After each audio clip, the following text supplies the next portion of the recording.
How does the conversation around income inequality and probably the less frequent conversation around wealth inequality overlay with this story Mhm. about economic mobility? So, in the data, we find a strong correlational pattern. It's been well documented within the US with our data across countries, called that people have termed the Great Gatsby Curve, going back to the economist Alan Kruger and work done by an economist named Miles Korak, where basically people have shown that countries with more inequality or areas with more inequality in a given generation are also places where it's harder to rise up across generations.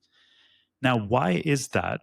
What we found actually more recently is the mechanism may not be what you would have thought. It actually seems to be related to these notions of social capital and how people are interacting with each other. So it's not necessarily directly the effect of income inequality in and of itself. What we're finding is that more unequal places tend to be places where there's also less cross class interaction. Hmm. Simple intuition I can give you is if you've got a lot of inequality, maybe the richest people live in gated communities, send their kids to private school, they're completely separated from lower income folks. Yeah. And as we just talked about, that kind of cross class interaction and exposure seems like a really key driver of upward mobility.